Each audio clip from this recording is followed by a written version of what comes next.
everyone, welcome to the Songbird Sade Knits podcast. My name is Mercedes and I'm coming to you from Guelph, Ontario, also the traditional territory of the Mississaugas of the Credit First Nation. It is January 31st and I'm very excited to be recording another video for you. It has been a while. I guess I've been busy and yeah, you know, sometimes you don't have the content or the inspiration or the energy to record. So finally I found some of those things, so I am happy to share with you today. If you're new to the channel, welcome, very warm welcome. I've noticed some new subscribers in the past couple weeks, and this is a podcast mostly about knitting and other woolly based fiber crafts. And if you have been watching for a while, welcome back. I really appreciate all of my viewers and all of your lovely comments, and it's just really nice to know that when I record these videos that I'm connecting with people out there. It's really lovely to hear from you. So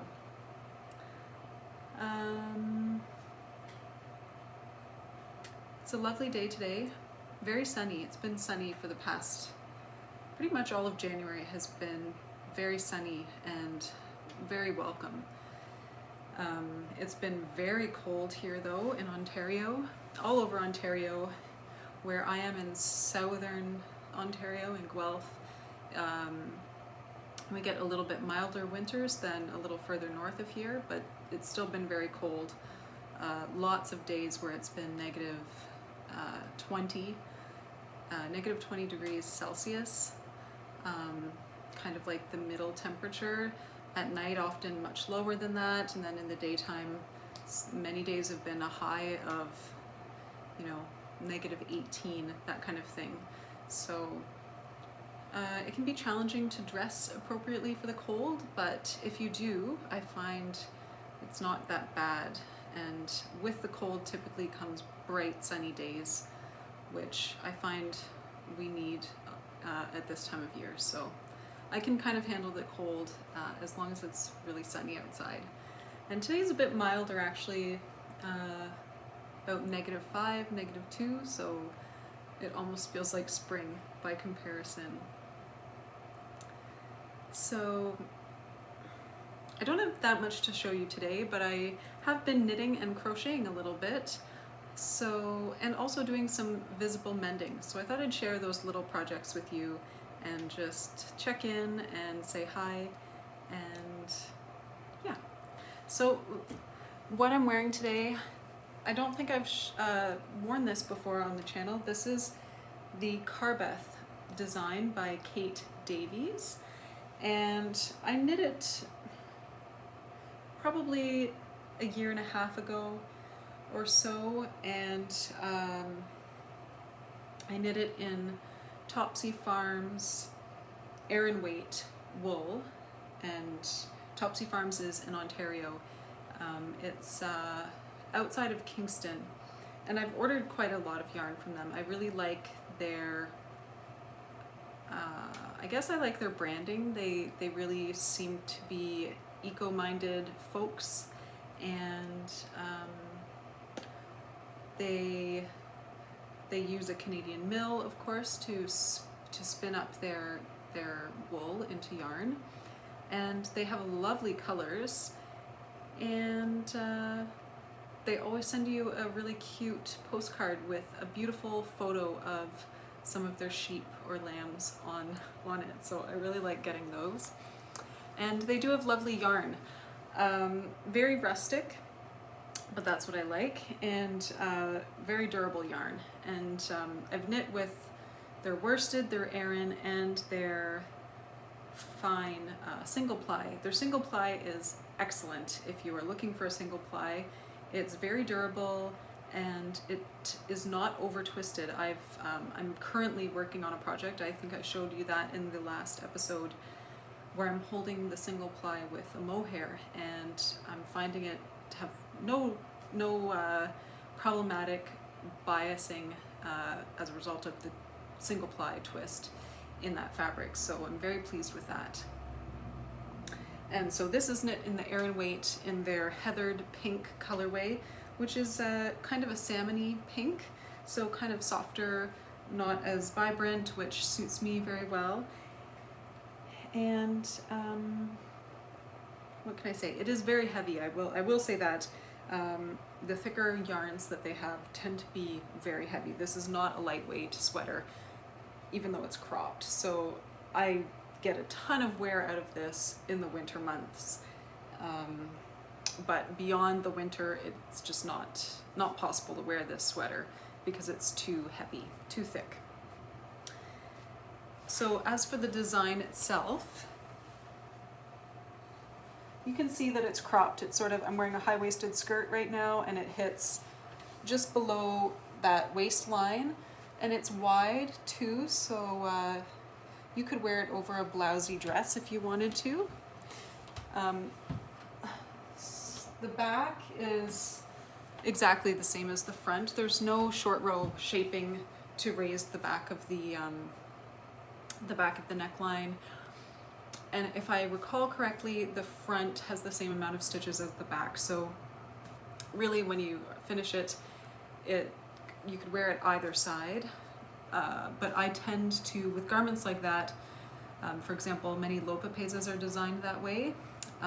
If I haven't added short rows to raise the back of the neck, I will still put a little tag or a contrasting piece of yarn in the back. Because as I wear the sweater, I find there does become a front and a back because of the way our bodies are shaped. You know, our shoulders tend to be a little rounder, and if we have a bust, it will sort of stretch the front of the sweater, and if you don't wear it the same way all the time, you can kind of notice that it doesn't fit properly. So I always put some sort of marker at the back to show me which way I'm supposed to wear it. So that's what I've done with this one. And as you can see, it has this lovely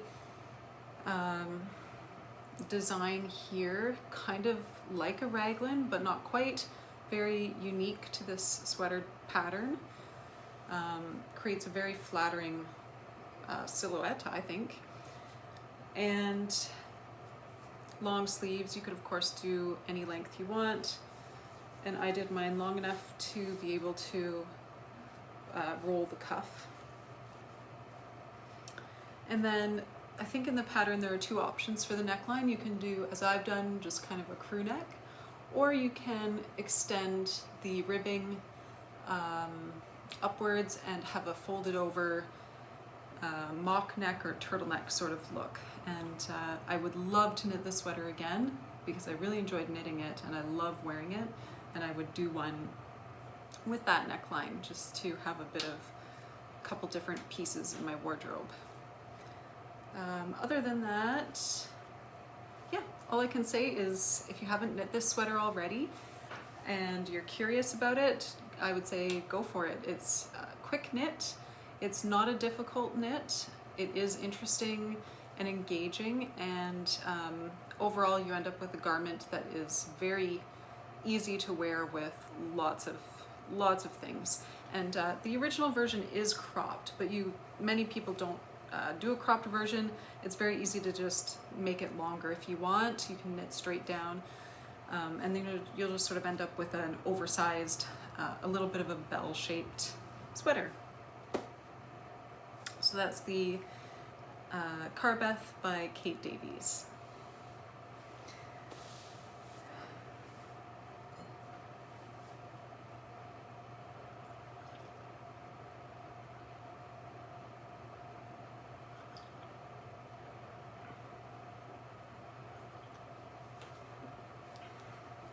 I'm just drinking a peppermint tea today, and I just wanted to share with you, this is not from the company that I'm about to mention, but I recently ordered some tea online from a company called Grosch, and it's spelled Grosche. I don't know if it's a German name or a Dutch name, I'm not sure, but they're a lovely company. They have really lovely teas, and I've been drinking their Earl Grey, Royal Earl Grey every morning, and I love it. It's so delicious. They have a lot of teas that are sort of similar to David's teas, but I find them a little more natural tasting and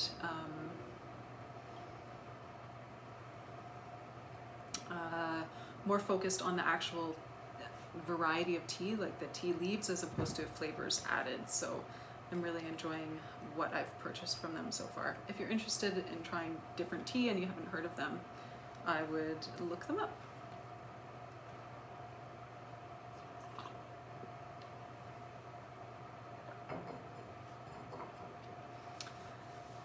So usually at this time of year, I think that I would be knitting a ton. But I think what happened is I definitely lost my knitting mojo even before Christmas, but I had to finish some things and I didn't really want to. And then after Christmas, I didn't pick up needles or hooks or anything like that for weeks. I just did not feel like it at all. And I'm not sure what exactly it was, whether it was having worked on too many things that weren't for myself before Christmas and feeling the pressure to get them done, or it was possibly the darkness. It's not very pleasant to knit in the dark, I find. It can kind of make me feel a bit nauseous, and it's more challenging on the eyes, and overall not as nice of an experience. Maybe it was just that I needed a bit of a change. I'm not sure what it was, but I did not knit for quite a while, and I seem to have found a muse, I guess, recently, and I'm really enjoying my knitting and crocheting, and also visible mending that I've been doing. So I will share some of those projects with you.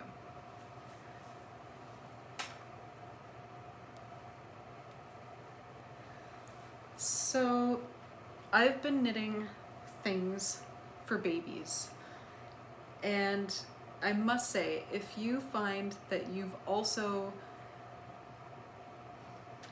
lost your desire to do any sort of fiber crafting lately or at any time, but you still want to be creating something, maybe give knitting for small people a try, because you can very easily make something in a day if you want to, or a couple days, and it just doesn't take that much time to be rewarded with your efforts. And I find that that's a good sort of fix for feeling uninspired or feeling just not like you have the energy to do any knitting or crocheting or that kind of thing. So I started small. I just really wanted to make a pair of baby booties, which I've been wanting to make for a long time, and they make such a nice gift for people. And you know, once you do one pair, you realize it's so easy. They're so easy to make, and they are very quick to make too. So they make an excellent gift. So I had, also importantly, I kind of got sick of buying yarn. I think because I am overwhelmed with how much I have and how many projects for myself I have in a queue to make. And just the idea sometimes of tackling those or starting a new one usually is very exciting, but at this time I'm just finding that a little overwhelming. So it was very refreshing to start on small projects, because I could just dig into my yarn pantry and pull out something that I don't have set aside for one of my projects and make use of it, which is an amazing feeling. I love that feeling. So I started with baby booties. I made these, I think these would probably fit a newborn. This is a unknown brand, bamboo and wool, I believe. It's a bamboo and wool mix, mostly bamboo though. and it's in a chocolatey brown. So that would be good for a newborn because you don't know if they're going to be sensitive to wool or not. And even if they don't have an allergy to the lanolin and wool, they might still be sensitive to the sort of roughness of some wools. So if you can knit or crochet with plant fibers, even plant fibers mixed with wool, it will make it a softer fabric and less likely that the child will be sensitive to that. So these do feel quite soft, and I'll just hold them up for you to see.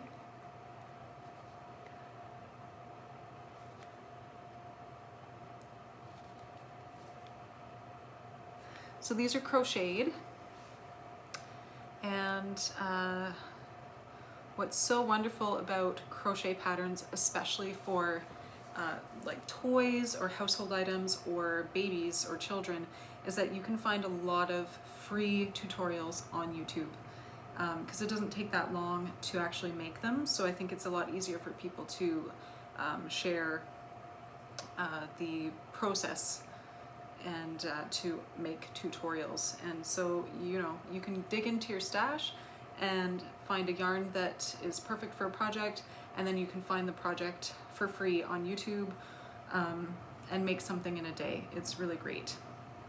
So these, I can't remember which YouTuber I used and followed for this pattern, but I will certainly put that in the description box below.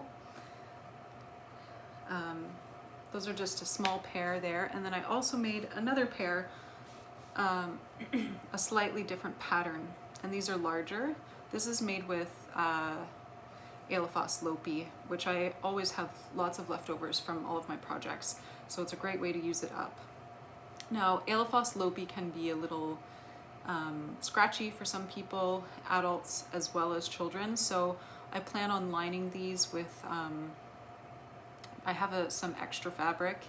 I have flannel, so I'll probably line these with some cotton flannel, and then because I think these will fit a toddler, so someone who is walking around, I'm going to put little dots of rubber on the bottom once I find out where to buy that.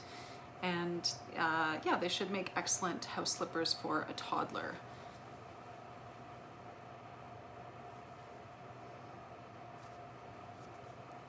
So this is a slightly different pattern from the one I used for the newborn booties. And I'll also link to this YouTube tutorial below as well. And I should mention also that I made both pairs of slippers in sort of 2 days. Like I made one pair in the afternoon of a Sunday, and then on the Monday night after work, I made the other pairs. So very, very quick and easy to make, and so much fun. Like I can't wait to start on the next pair. Okay, another thing that I just finished knitting, again from a free pattern. This pattern is from the Garn Studio website. All of their patterns are free. I've used many of their patterns in the past. Sometimes I find the sizing can be a bit odd, and I don't know why that is. I never use their yarn because it's not readily available to me, but I always make sure that I check what kind of yarn it recommends, and then I check the size of that yarn and try to find an appropriate substitute.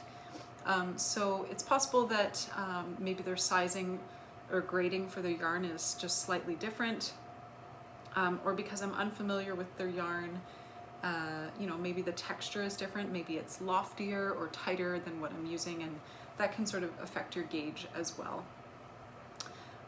But nonetheless, their patterns generally are quite simple, and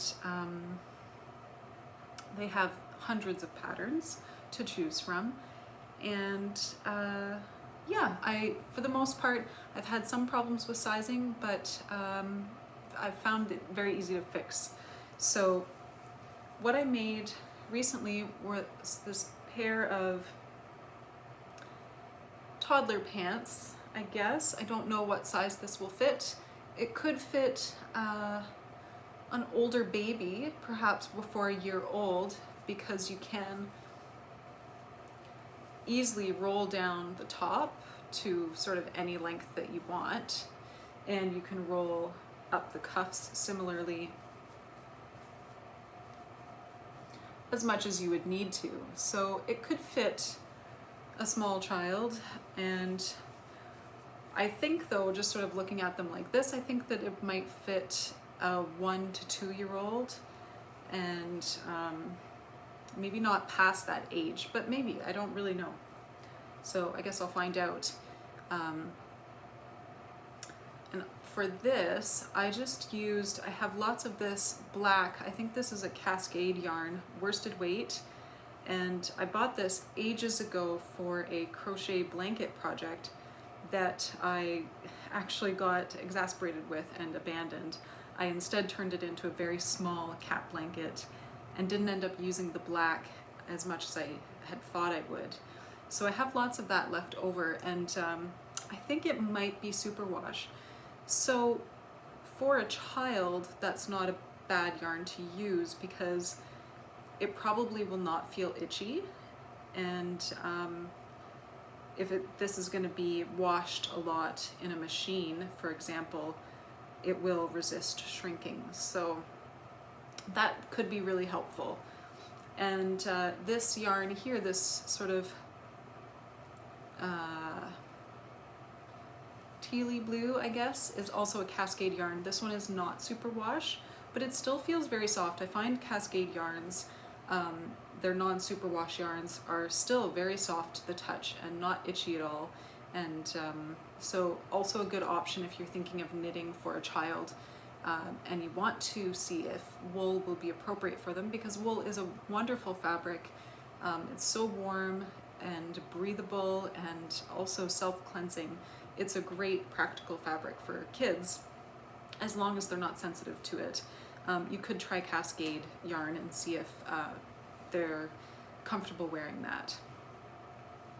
So yeah, these are just a pair of little toddler pants. And then the size for this pattern, I think, goes from newborn to possibly 3 or 4 years. And I picked, I think, the 12 to 18 month size, but I found it was looking really small. So I just sort of added length. I didn't add any width, I didn't add any stitches. I think the width is fine, but sort of this part in particular seemed really short, so I did have to add a little bit of length there, which I think is fine. You know, the more flexibility you have with a kid's garment, the better. So if it's a little long there for a younger child, the pants can be pulled up higher, and then as the child grows, they can be worn more around the natural waist area. So yeah, those didn't take very long either. They took less than a week, you know, knitting in the evenings to make, and very simple, easy to follow pattern for new knitters too. And I'll link to that below as well.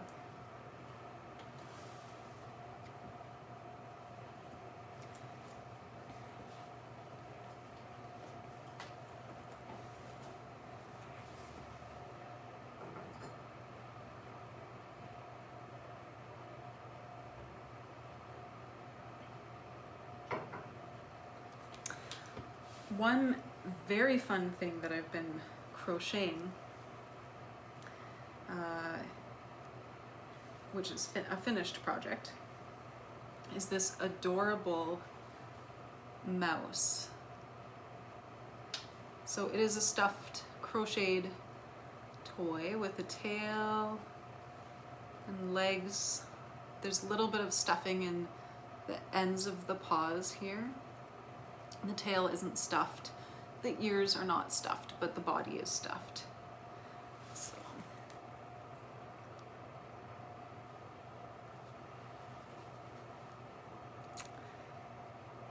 So this toy, I again used Cascade. I guess I have a lot of Cascade in my stash from when I first started knitting, and always bought my yarn at one yarn store because I I needed to feel everything, and I wasn't familiar with many yarns. So I would just sort of gravitate to usually Briggs and Little and Cascade, because Cascade has so many colors.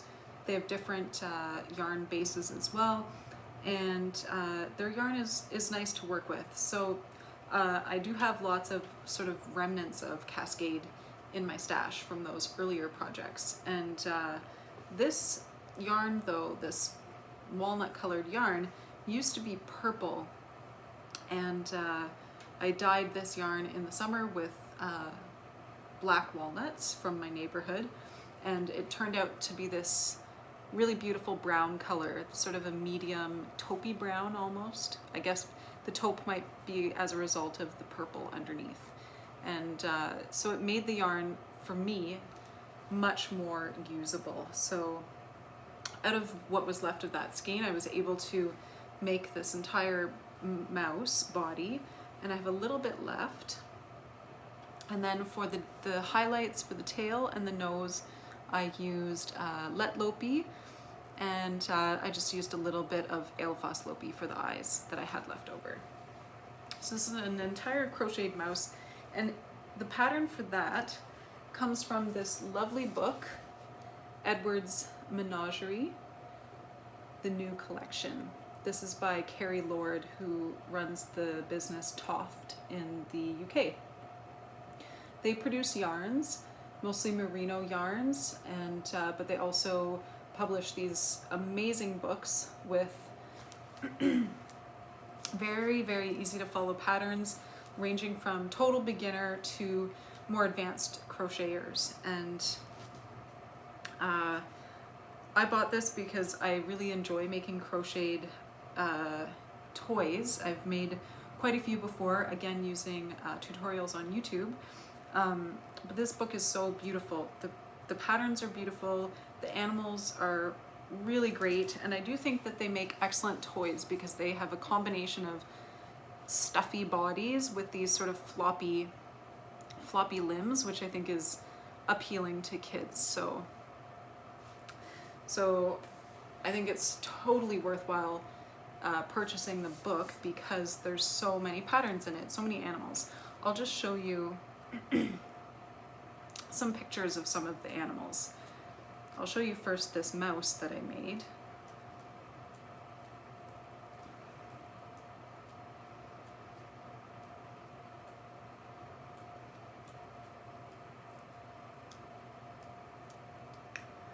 Okay, Chloe the wood mouse, that's who I made.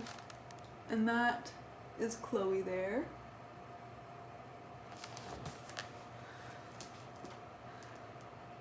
And I'll show you some others. The nice thing about this too is depending on the yarn you have, you don't have to make this size. This is the standard size. There's also large and then 2 slightly smaller sizes, I believe. So 4 sizes, and you can use any yarn you want, and you just change your needle to fit the size of yarn that you're knitting with, and you'll end up with a different sized animal, which is nice. You can really, you don't have to go and buy skeins of yarn specifically for these projects. You can, in most cases, use you know, a skein from your yarn pantry that you may already have.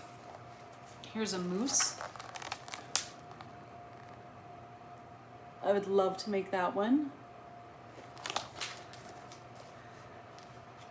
Try to find, there's so many cute ones. This one's very unique. This is a flying fox. That one looks like just so much fun to make and to have. I really can't wait to make that one. I don't have really any dark yarns in my stash that would be appropriate for that, but I could acquire some for that purpose. So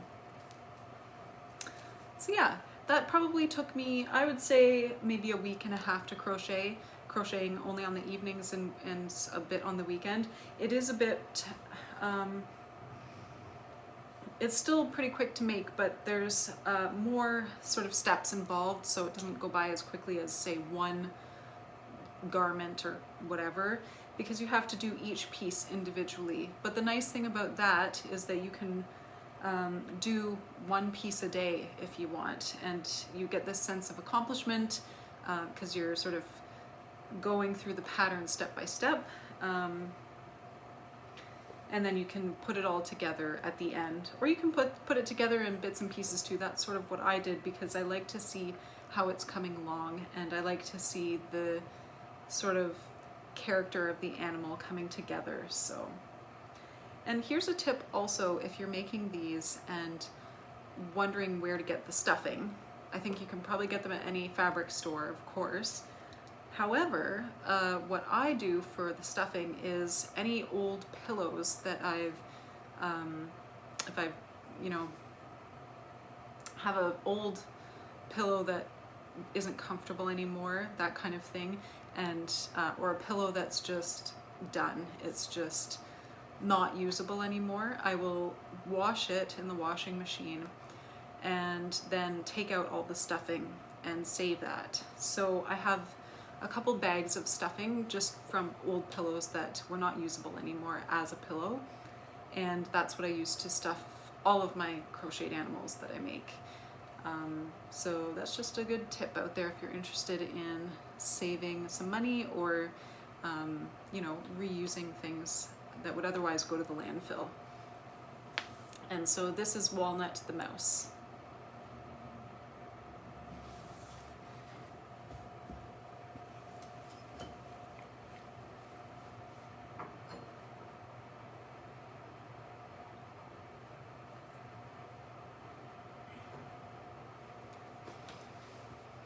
Okay, finally,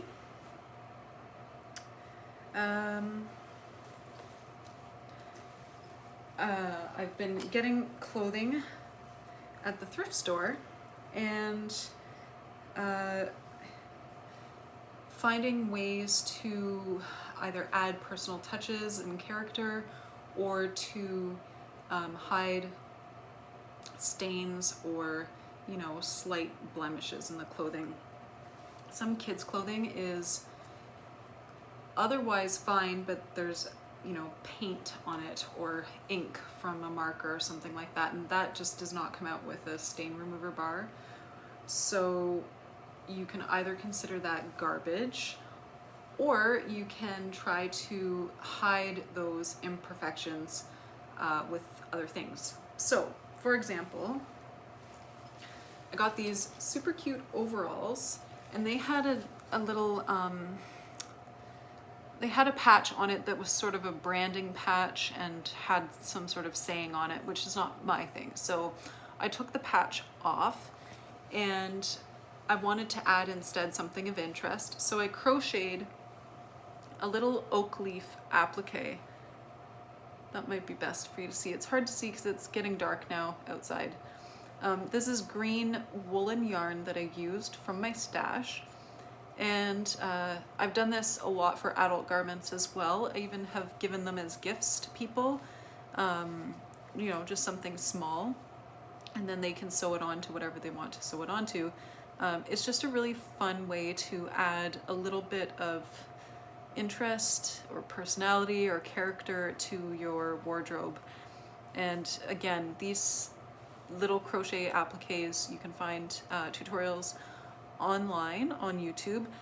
For most of my crochet applique leaves and flowers, I've used Happy Berry Crochet on YouTube. She is exceptionally good at giving very clear instructions. So she has videos for beginners if you just need to learn how to do the stitches, but if you already know how to do the stitches, she also does videos where she just talks you through a pattern. So it's basically like reading a pattern, but instead you can crochet along with her, and I find that the best way to do these little projects.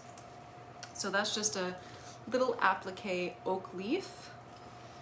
That did not take long at all, very easy to do, and it's just a really cute way to add a little bit of personality to garments, whether it's for kids or adults. It's just a fun thing to do. And then the other thing that I tried for the first time, I'm gonna get a book actually to show you, because I also used a book for learning this technique. I'll be right back.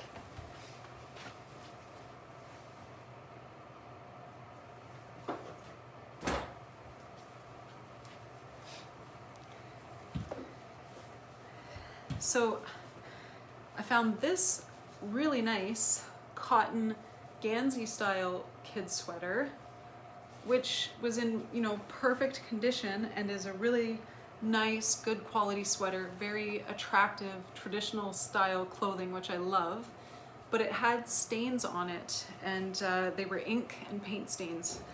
So I initially thought, no, I'm not going to get that. That's just, it's not nice having stained clothing. It just doesn't, it doesn't feel good. So, but then I thought about it and I thought, well, if the stains don't come out with my very good stain remover bar, I can just add patches. And there's so many ways that you can add patches to clothing. You could use the crochet applique, you could use fabric as a patch, you could knit a swatch and sew that on.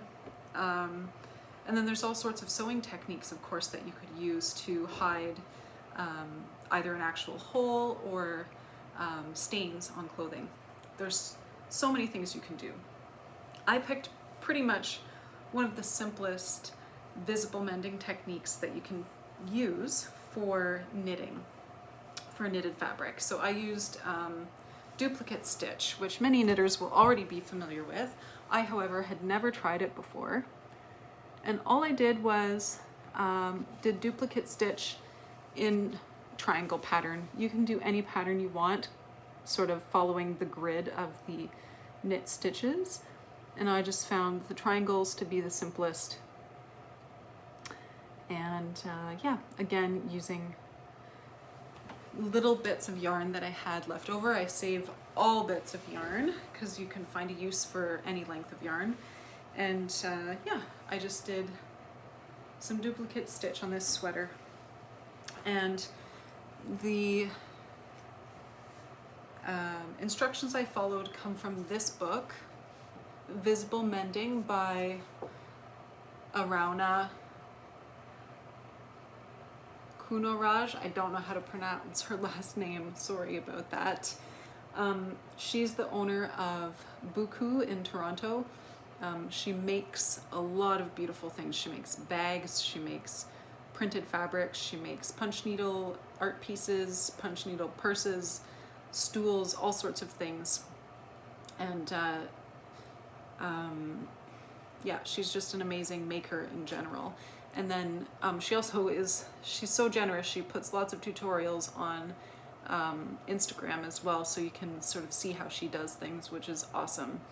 So I got this book for myself as a Christmas gift a couple years ago, and I really haven't used it much yet, but I did look to this book for the duplicate stitch technique. I found it very clearly instructed, and then there's of course pictures to show you what you're supposed to be doing, which I find very helpful as a visual person. I do need to sort of see the see how it's done.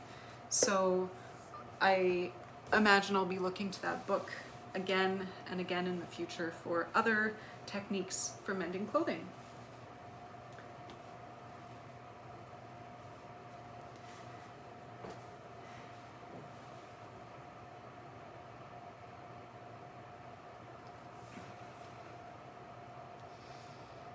Well, I think that's all for today.